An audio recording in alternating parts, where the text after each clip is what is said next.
Do you want to learn how to earn commissions of up to 20% by laundering millions of foreign dollars?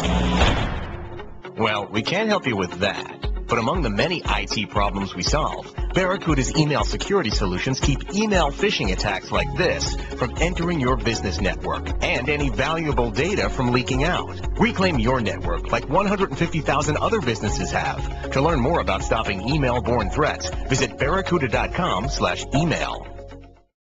The Russillo Show podcast. Hey, what's up? Peter Rosenberg with us today again on the Russillo Show. DeAndre Jordan recapping the entire day and night. What's up for Mark Cuban? Also, Devin and Jason McCourty. Actually, really great in studio going back and forth with some stuff. JPP and Adam Schefter's tweet.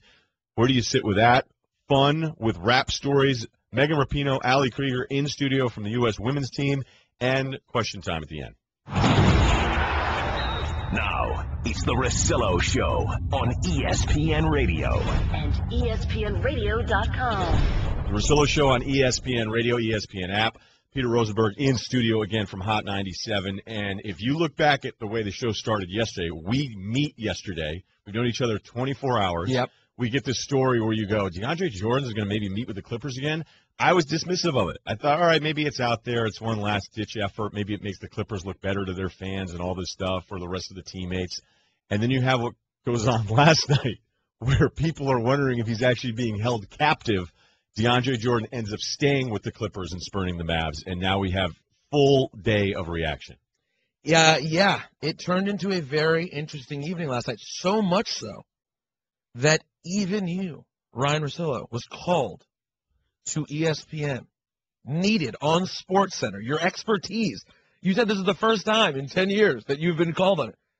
Yes, for these expertise. Right. That's how big this was. Right. There's been some other things I think have been kind of dialed in on NBA related, and this one I didn't really have much inside intel. There's certain things I know and certain things I don't. I don't have to do that because I'm not a reporter, so I actually kind of envy the position I'm in at times. But, yeah, I got a call. Like, do you want to come in and talk about this? First time in 10 years I've done a SportsCenter phoner, ever.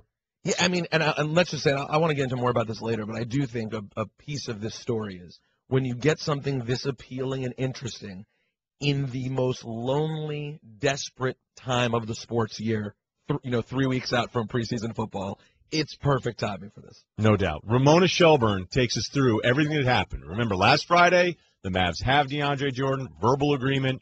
Over the weekend, second thoughts. Monday, he reaches out to the Clippers brass.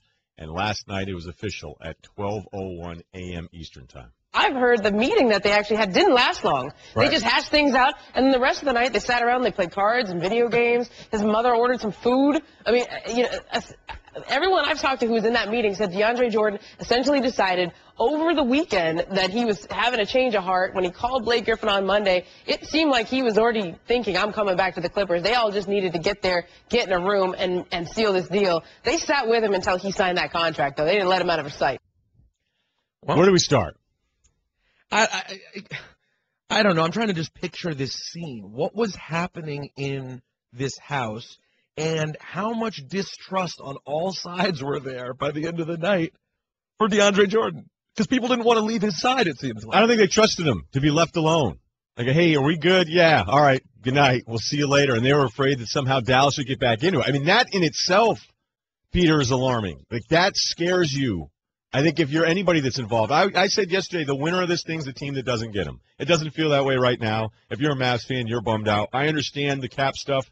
I really do. I understand the Clippers are up against it, but I think down the road you may look at it going, what did we do this for? And that's kind of the funniest thing that I think is your point, is that you can sit back, as entertaining as this was and all-consuming and will be a big part of the show today, what are we really talking about? Well, and that's the thing. So there's two things that I want to say here. Number one, the difference between a Cleveland fan and a Clippers fan today. The headline right here on ESPN is love. Quote, honest talk with LeBron before signing. That's what I want to hear. That, as a fan, is what you want to hear when these things get mended. Not bizarro kidnapping at a house where we made sure we signed the deal. But to me, the issue I have with this story is I'm looking at the TV and I'm seeing it nonstop. And I'm just like, what are we really talking about? Is this a huge story if it's happening any other time of the year when there's other major things happening? Because all he did, it's a dude who changed his mind. That's it. you can break it down in its simplest form to be just that. A dude who changed his mind, second thoughts over the weekend. I mean, stuff like this happens, okay? And if you go back to the Carlos Boozer stuff that he did to Cleveland to get his way out to go to Utah, what Boozer did was far dirtier than what DeAndre Jordan may or may not have done. But we don't see it. We don't see it happen like this. These verbal agreements, everybody can talk about the process and be mad and want the rule to be changed, and I can get into all that a little bit later, but it's really boring you down with, some nerdy NBA stuff. It's weird because you've got Cuban essentially admitting on Friday that they would have tanked this upcoming season. You have this stuff coming out that DeAndre or his agent, Dan Fagan, who's a really powerful guy in this league, and who knows what his future relationship with DeAndre is going to be, but that he was pushing the Clippers to trade Chris Paul. I mean, is that even real? So there are a lot of soap opera type things that are connected to something that just hasn't really happened that much. Yes, people have changed their mind. Yes, it's only a verbal agreement, but it fell on a perfect day. And with social media, last night people couldn't. I mean, granted, if you're the guy 2 hours later making the pizza delivery joke, like, update your material, but it was pretty funny. I mean, let's just be clear. Yesterday and into today, we learned that 2 NFL players have lost digits on their fingers this weekend, one of which is a marquee NFL player, right, in Jason Pierre-Paul. That story is like such a distant second right now to this that it sort of baffled me. And now, right, and we're not laughing about that because after yesterday's show, we're going to do the Jason Pierre-Paul. There's awful, man, awful news. There's plenty to get into with regards to that, and then there's another element here of our own Chris Broussard reporting things that were supposedly being said yesterday about Mark Cuban. Right. Well, do you have the Broussard tweet up? I do. Because everybody's involved, right? Everybody's trying to do their thing and going, here's what I'm hearing, what's going on. Blake Griffin wins the night because he's tweeting out pictures of a chair up against a doorknob going, I don't know if I agree with the interior decorating, but whatever. But, yeah, so this was part of the Broussard thing that Cuban has responded to today. Broussard says, sources, Cuban beside himself, driving around downtown Houston, begging through text Jordan's family for address to DeAndre's home, which then prompts Cuban to say, at Chris Broussard, that is the dumbest ish I've ever heard. If you had any ethics, you would message me and I will give you his address. Then Broussard goes back and forth with him.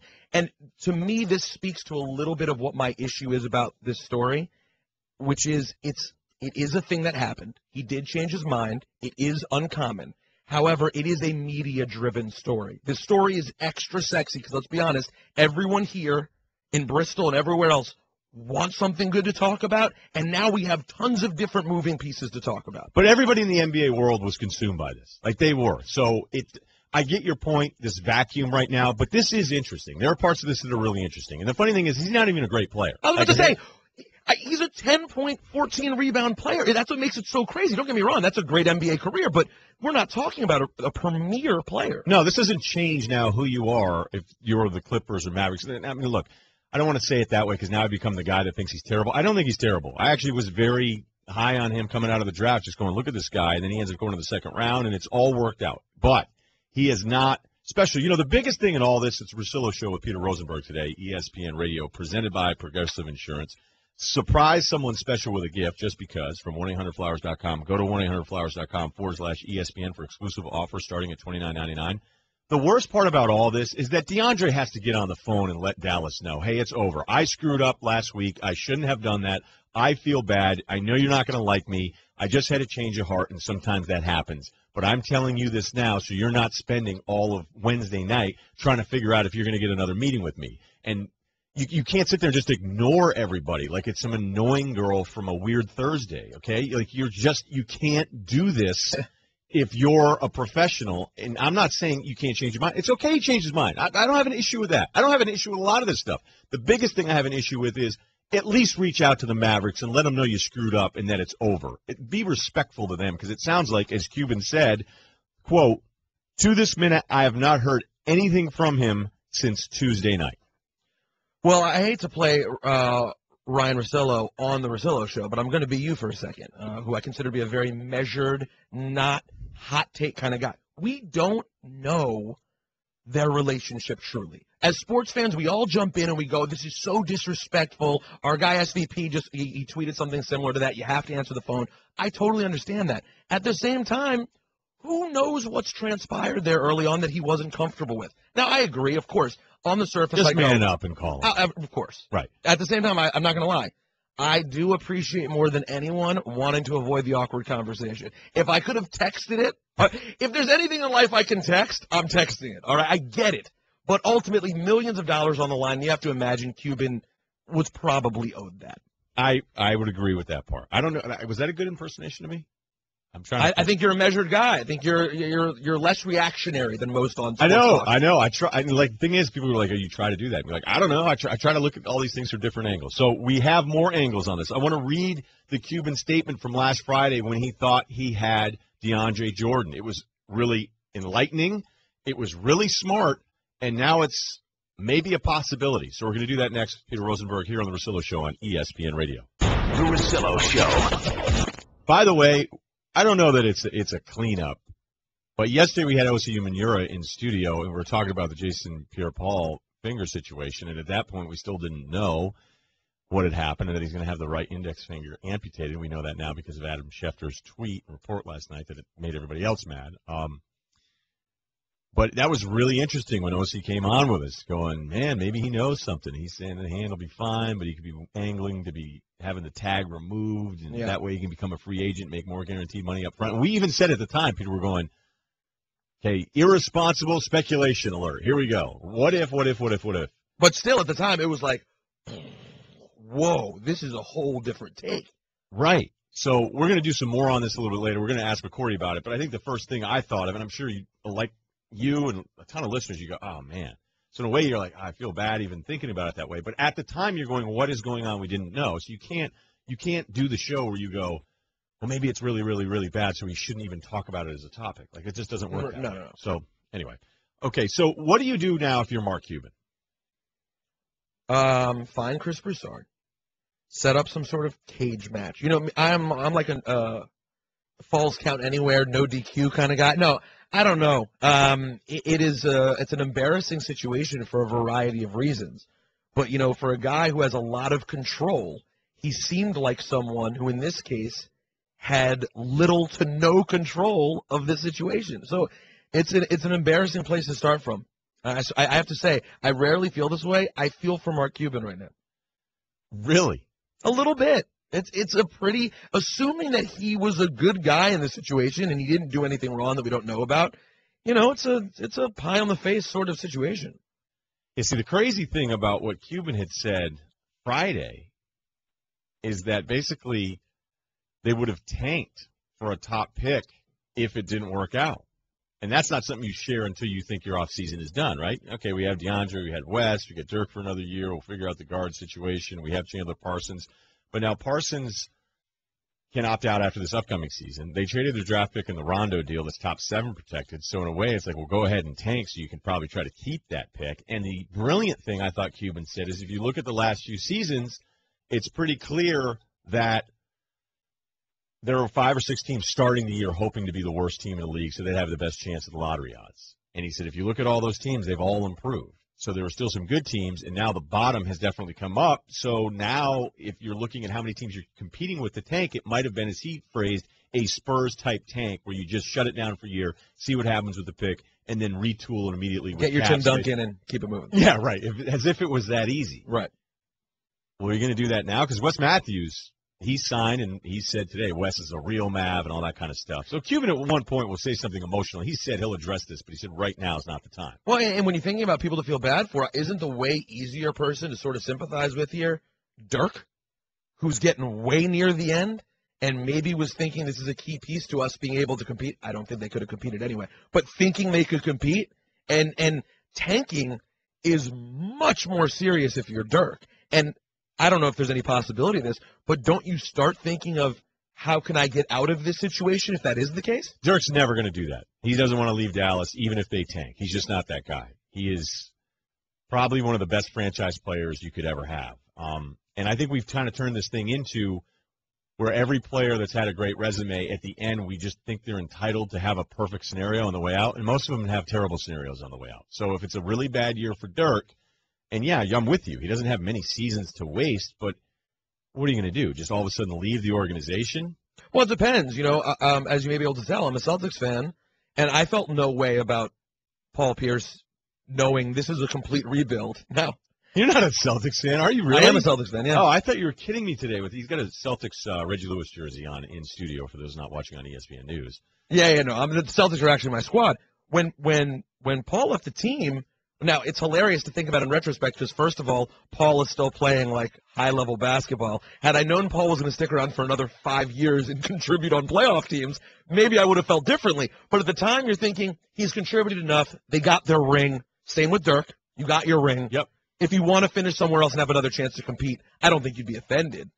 And I think the thing with Pierce was specific, too, because it was KG. So both of them were going, hey, let's go ahead and do this. It ended up being a ton of draft picks, and it ended up being a contract in a weird way the Celtics kind of needed. So that deal, in hindsight, is such a landslide for the Celtics. That he helped them and leave it. It adds to his legacy almost. The Nets gave up a truckload of really possibly very valuable picks for a year and a half of Garnett and a year of Pierce. Yep. I mean, that's such a bad trade, and it's only going to get worse. I mean, unless Brooklyn all of a sudden becomes this great team, which I don't know how that's happening.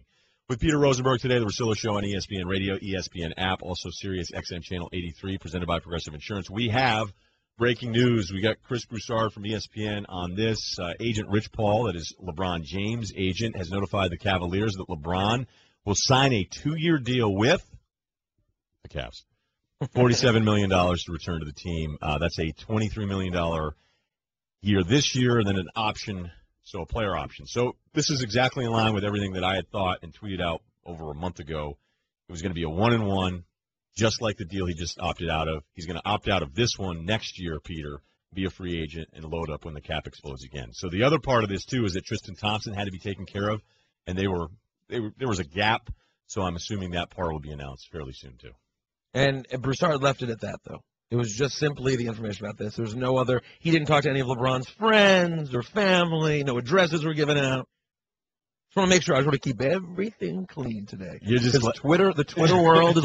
Yeah, I've been on a Twitter thing for the last couple of days. What is your thing? Well, it started yesterday when we started talking about the emojis. I can't. I need a couple of days with no Twitter in my sports world. I grew up in an era where athletes, and we talked about this a little bit yesterday, but like.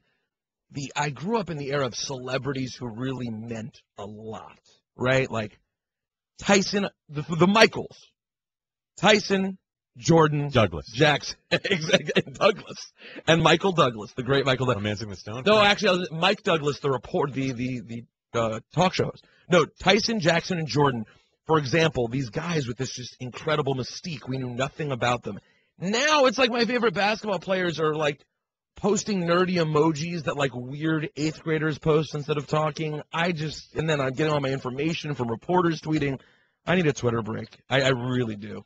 I think it's good for you. A lot of people that do it say it's almost like a juice cleanse. By the way, that said, tweet me at Rosenberg Radio. Yeah, and follow me, please. That is a 1-800-Flowers Twitter feed. It's also at Russillo Show.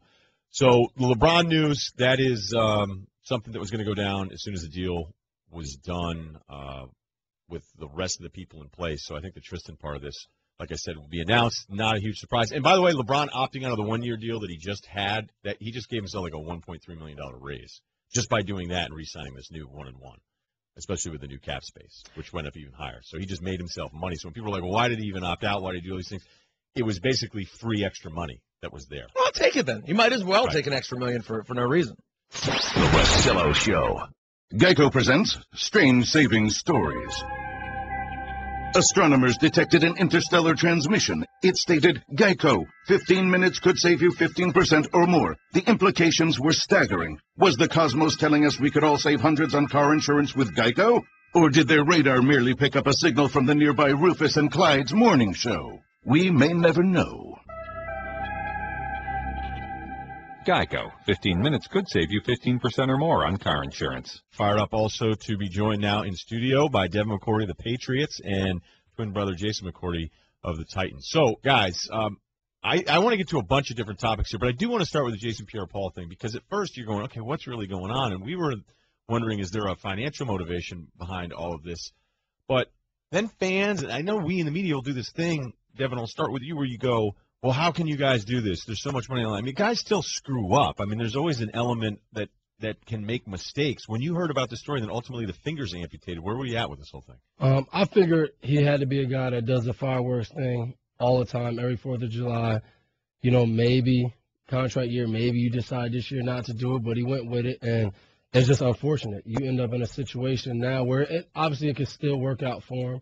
You know, you just told me the doctor said to list the index fingers last, so he can still go out there, have a great season. That's a true story. By the way, Ryan, you got to read that list really quickly. This is pretty psychotic. A doctor in San Diego said that his rankings of fingers in importance for a defensive end is the following: 1 thumb, 2 ring, 3 pinky, 4th and 5th most important for power grip is that pinky, and then 4th is the middle finger, and 5th is the index finger. Like a guy did that, tweeted it out. Which, by the way, I don't know. Is insane to me because in my life, for the activities that I need my hand for, index, number 1. Yeah, definitely. Like, I need that. But, yeah, this is a bizarre situation that I've never really heard about before. At what point, like, is there a certain element that you guys have of just today it changed from sort of like what were you thinking to now sort of ultimate respect for his commitment to football, that to get able to play this year, he decided to go ahead and amputate his finger. Yeah, and this to the point it was like, well, how much did he have to amputate? Is it the whole finger? Is it just the top of it? What is it? But, I mean, it's crazy. I mean, like Dev said, I mean, there's probably multiple times he's done fireworks or dealt with them and walked away. It was not a big deal, lit the fireworks, and you're fine.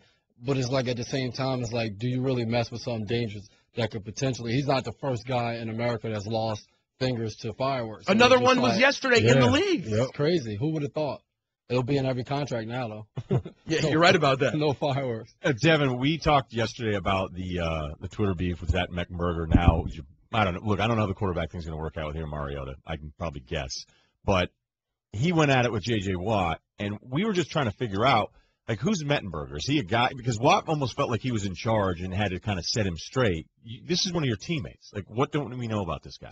What I love about Zach is that Zach. Like, he has that cocky confidence. And, you know, to play quarterback in our league, you have to. Like, you're going to have bad games. You're going to have bad plays. And people are going to try to kill you for it. So you better be a guy that totally believes in yourself. And that's Zach. So he really doesn't care that it is J.J. Watt. Now, I mean, does he really need to be talking about the beef they had that was 8 months ago now here in the offseason? Probably not. But at the end of somebody like us asked him about it, I'm sure, and he gave an answer. I thought his joke was 3 years old. Yeah, exactly. You got to help him. You got, by the way, y'all got to get him fresh jokes. You got to help him out. We're going to work on it. You know, had he been 3 years earlier, it would have been a nice comeback for his high school selfie compared to his high school Letterman jacket. It would have been a good laugh. But to me, you just look at it, and it's not that serious, you know. It's just something that was said. You know, J.J. Watt then did the lion and sheep whole deal, and he was attacking today, which was awesome, great. You know, congrats to him.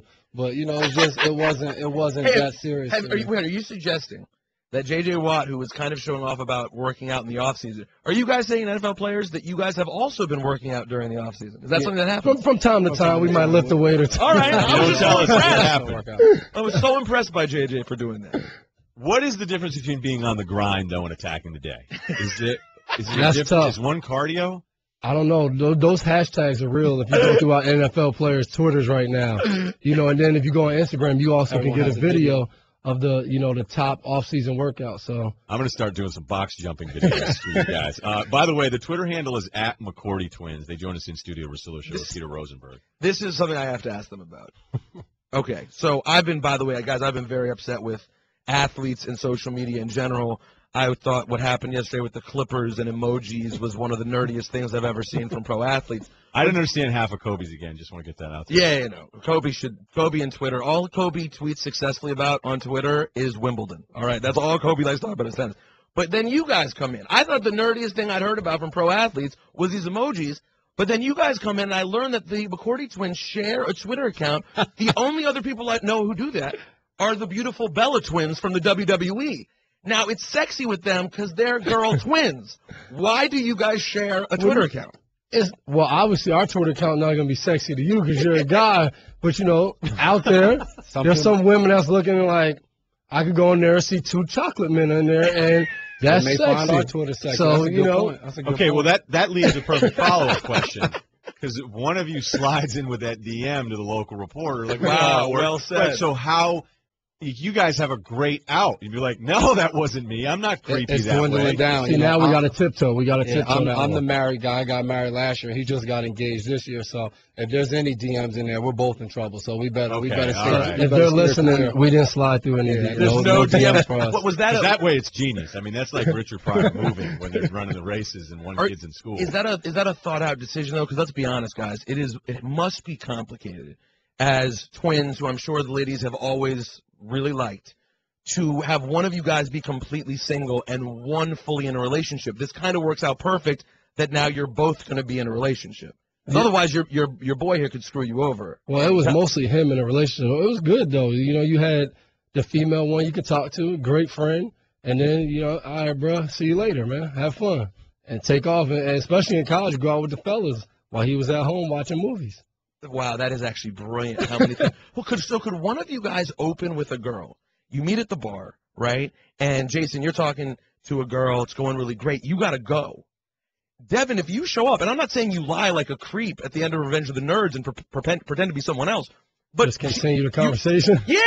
She already liked someone who looked just like you. No question. I mean, if we wanted to, I could go out and talk to a girl, get her number, give the number to Dev, and he could go on dating her, and she'd never know the difference that she met me that night. You guys are very identical. Yeah. What if she asked Jason about Deflategate, though? Well, I mean, I'm a pro at this. I could easily give insight, and you know, Patriots are not allowed to talk about anything anyway. So just give the Bill Belichick answer, and we'd be right in there. Like, how jealous are the rest of you guys in the Patriots that Gronk is just because I used to cover the Patriots, and any rookie that talked, you go, and I love Vince Wilfork for this because he just showed up and worked on this TV station, and he goes, look, I'm a man, he's a man. If you guys want to pay me to come on your TV show once a week, I'm taking that money, and that's how it'll be handled, and I'll show up and do my work. And Vince was like a pioneer for young Patriots. Mm-hmm. Gronk apparently, like, he just didn't get the syllabus, right? But if you look at his interviews from his rookie year, they were scared. He would be like, you know, the team's working hard, and yeah, I'm just trying to, you know, and he wouldn't say anything. But Teddy Bruschi's not going to have a party ship. Yeah, but by the way, you did miss one really good thing while you were out of the room. What did you do to your brother with regard to Deflategate, Jason? You know, we did a camp in New Jersey, and he had to show up late for the camp because he was coming from his last OTA. So I told all the kids, I was like, you know what? I got to be honest with you. Dev's the one who deflated those footballs. So when he gets here, I need you guys to all charge him and give him a hard time and call him a cheater. You know, me thinking this is going to be a funny joke. I can play off why Dev's late. And Dev got there. He just looked at me like, for real? Like, you really think this is funny? No, but the kids charge me, like, throwing punches, kicking. So I'm sitting there, parents outside. I'm trying to push these kids off me, but not. Imagine somebody making a video too late. You know, so. McCourty attacks kids. Exactly. It got dangerous. It was just a bad decision by a guy that's obviously not in a lot of high-pressure situations. Obviously. Titans jab. Not a great, you know, I'm not going to mention Titans. I didn't say anything about your record or anything, you know. I'm just saying, just not a great move. That's that free agent money talking. Exactly. All right. Hey, Jason, Devin, thank you so much for joining us. Oh, man. No problem, man. Thanks for having us. It's the Russillo Show. Let's talk about Jason Pierre-Paul. We talked with the McCourty twins about this. Let's play the sound from yesterday that blew our minds. Are you ready to go back to not even 24 hours ago we thought? This is actually an amazing theory. Yeah, I'm a little embarrassed at how much I believed it. But go ahead. Look, I'm right there with you. Osi in your third hour of the show yesterday goes, well, maybe the reason why Jason Pierre-Paul isn't talking to the Giants about his injuries because the hand's fine and that he wants there to be confusion and all this stuff, and here it is. He's under no obligation to let them know anything. I mean, his hand might not even be as bad as everybody's trying to make it out to be. It might not. We don't know. But wouldn't you tell everybody that then? If I'm him, maybe I do, but at the same respect, maybe I don't. Maybe I want the Giants to rescind the franchise tag and make me a free agent. Okay, so that's where we're going. So that could be the play. Let there be doubt. Don't tell them if I've had surgery. Maybe they start to freak out and think the hand's bad, and then they pull back the tag, and now I'm a full-fledged free agent, more guaranteed money up front. To me, that would be the only reason why you wouldn't let the Giants know exactly what was going on with your hand. Or I got my finger amputated. Yeah. Or, right. Right. So I was right there with you yesterday. We were talking about it off the air, Peter, going, man. JPP. What a gem OC dropped on us. Is that devious? Can a player even do that? And then you hear it last night and you go.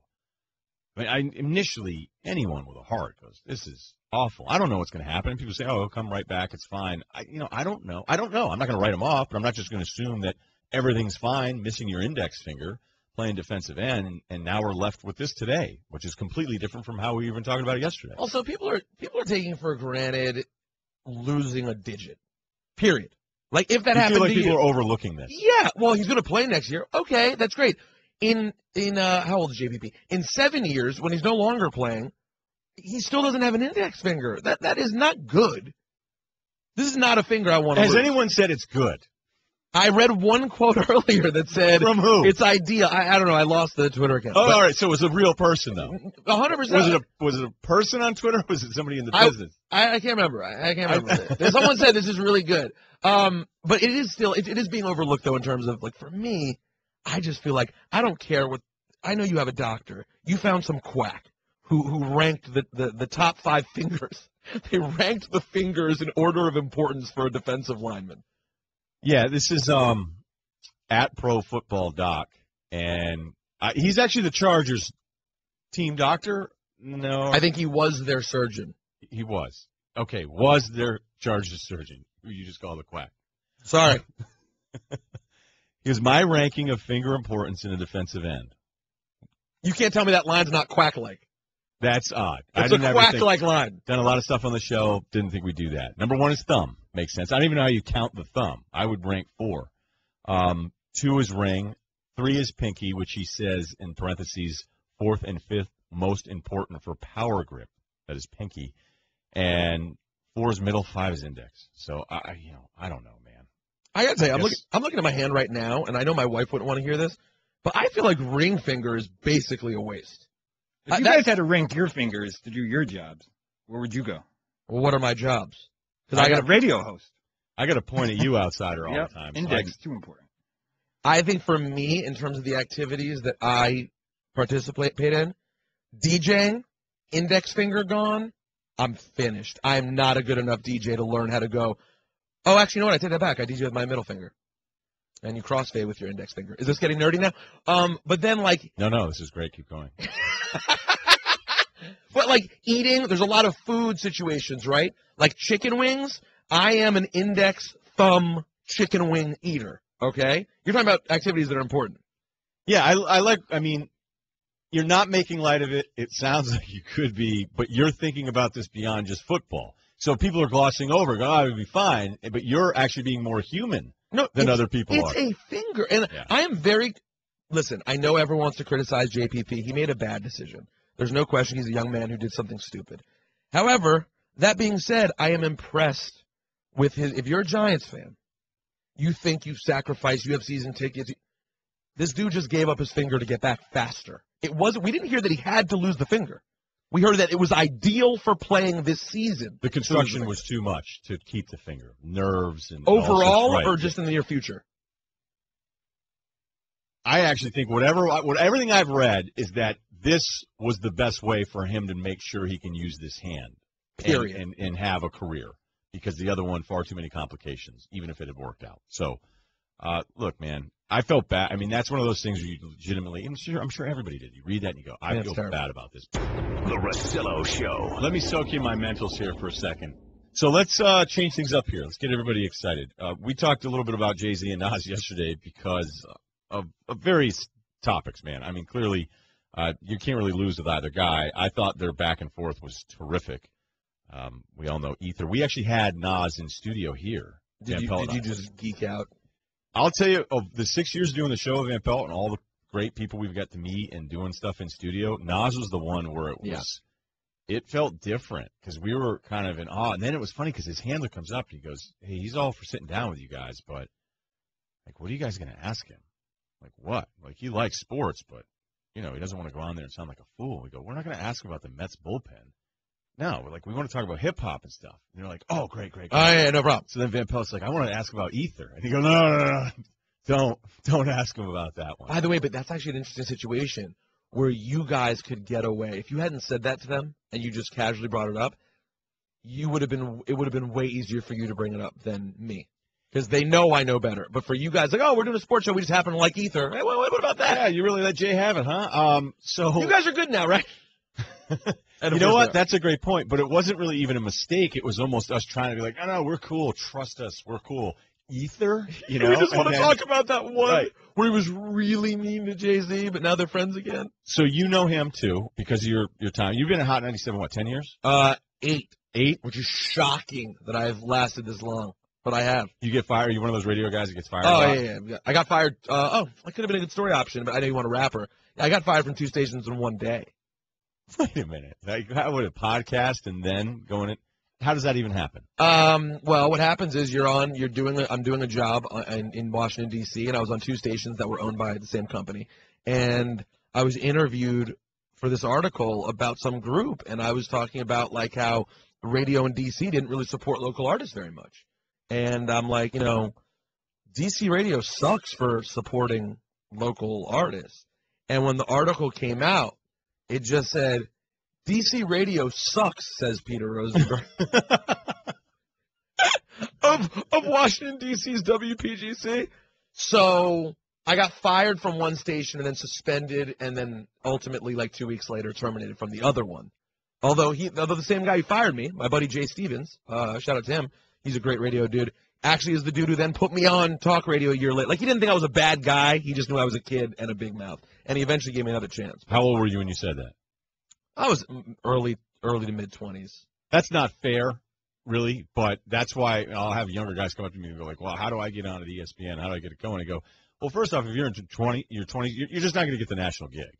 You're not going to get a national radio gig. And really, in your 20s, nobody wants to put you on anyway because they feel like you have no filter and you're going to think you're being cool and you're just going to say stupid stuff. Yeah. And they're all going to get mad at. But it's funny. Things work full circle. I want to take this moment. I'm not going to mention this person by name, but this just popped in my head. And speaking of the fact that I like to shoot from the hip, yeah, it's so sweet that I had a pig vomit in my life, from the Howard Stern movie, Private Parts. Right. For those that don't understand, pig vomit is the reference to his boss who's just overseeing everything, no creativity, and that's what Stern called him and is the central character in his struggles at NBC Radio, right? And in my life, I don't use pig vomit to describe a boss because I've never really had a boss quite like that. I use it to describe a guy who was a fellow older radio personality who just made it his business to be terrible to me. And when I was young and a fan and wanted to learn was just like, no, who are you? Leave me alone. I hate you, blah, blah, blah.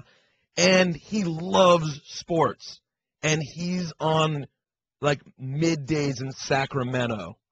And I'm co-hosting the Russillo Show with you on ESPN. So I just want to take a moment and say how awesome that is.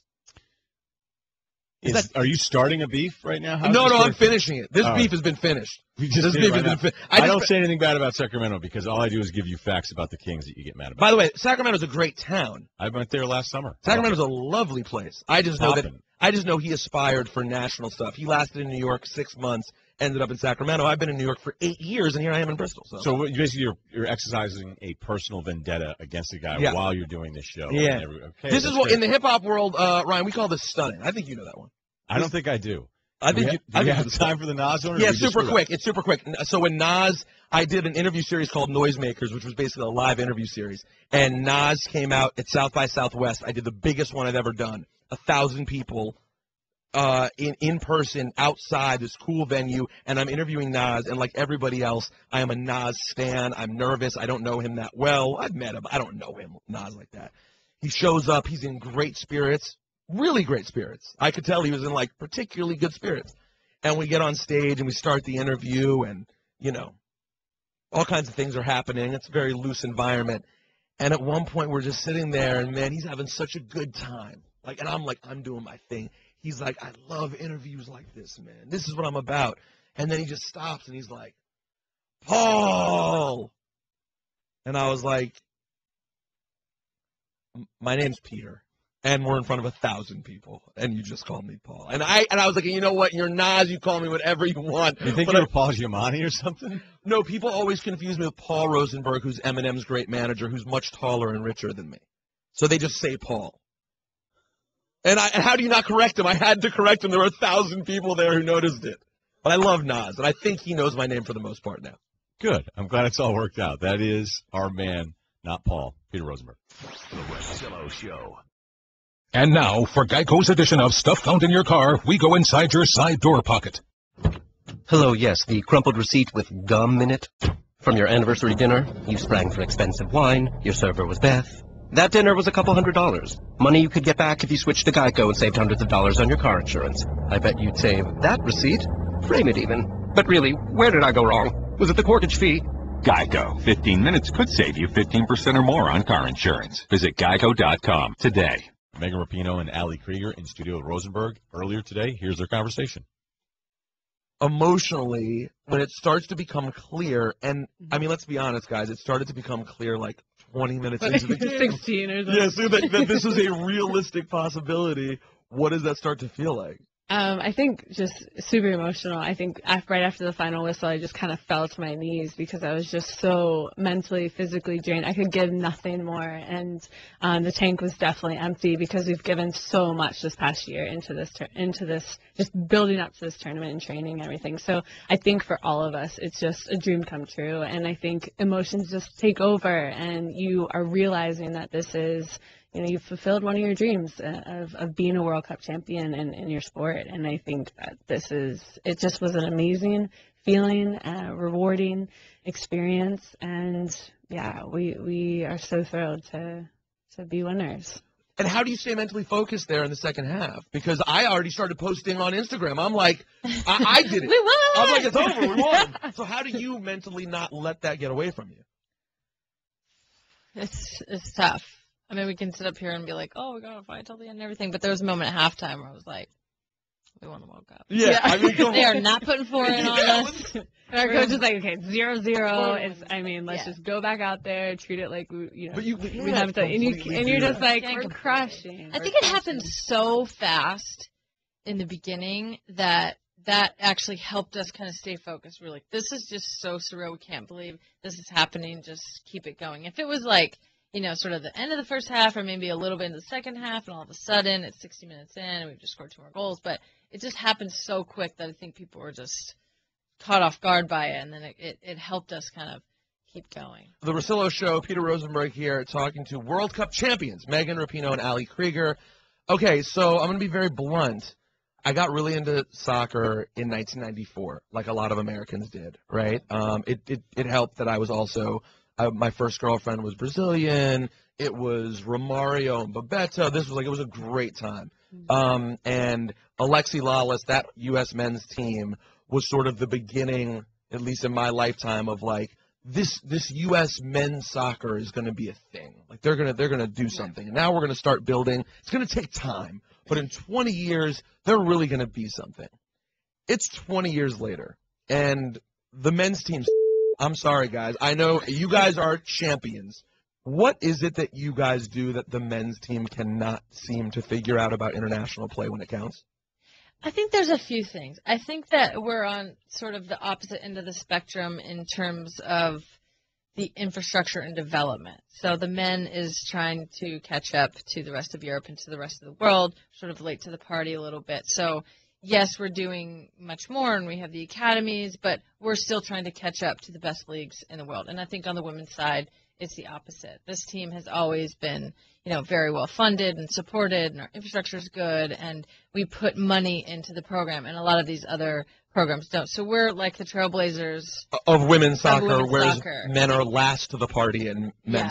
Yeah, they're trying to just dig up that hill, and it's tough because while we're putting tons more money in for the men and putting more, I guess, just resources, and more people are playing. Well, then you go to Germany and they're dialed for the last 1 million years. Since BC they've been playing soccer. Germany, BC. Yeah. So it's tough for them. They're like you 4, you 3. And around the world that's football's it. That's what everybody plays. And then it's like if you're probably not good enough to be a football player, then you'll do other sports. Or maybe it's the opposite here or something. But you have to see that the men's team is doing so much better than we you used think to. my saying sucks was sucks harsh? Yeah, I totally support our men's team, and I think that they have recently they beat Germany, they beat Holland, and those are 2 top 10 teams. They did. And I think it's really impressive, and to see a lot of the younger players kind of jump into that starting lineup and really make a difference. And it looks like in good hands, and I think that it can only get better. And listen, obviously, hopefully with Klinsman, things are going to be different moving forward, and you do have to stick with someone and build an actual program. And the reason I spoke with such passion about it is, like, I love them. Like, when I first got into it, I know it can be really frustrating. it can just be frustrating. Yeah, So when a Brazilian gets you into soccer and you get really into it, and I was like, I fell in love with, after that team, I fell in love with Ronaldo, right? So then I'm like, soccer becomes this thing that's so beautiful. And our game, even when we're playing it at its best on the men's U.S. side, it's not as pretty. It's a different sort of game. But I'm cool with that as long as we could just be competitive in the games that really, really matter. But you know what? You're right, Allie. I'm going to be positive. We're playing well right now. We are, so let's just like... Do you laugh at them secretly, though? Like, do you also sort of look down your nose at them and be like, why can't you be more like us?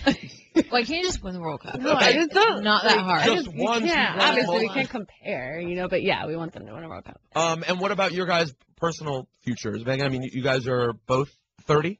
Yes. So you're both 30 on the dot. Yeah. What do you see for yourselves? I mean, obviously things are different. If you come up just short in the World Cup, there's a difference between that and winning. Obviously, a huge difference in terms of how you plan your future. How do you guys see that? For you, Megan. For example. I'm going for it. I still love it. I still enjoy it.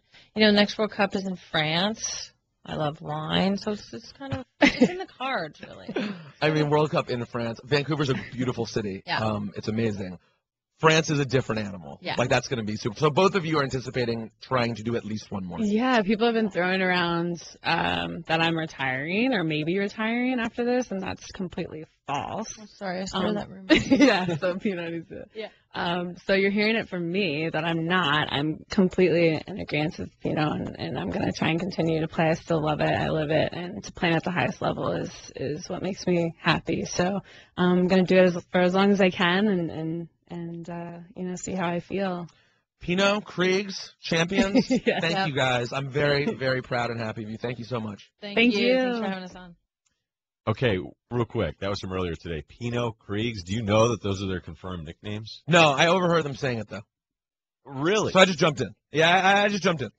Okay, you know what? That's acceptable. Because Greeny will just give people nicknames that don't exist. I did not do that. And you know what I didn't get to mention? Is that Ali Krieger is in the ESPN body issue as well. It's a good thing we didn't have him on TV then. Yeah. Glad we had them. Made sure people saw our baldish heads the entire day, but no one got to look at Ali. Don't worry about that.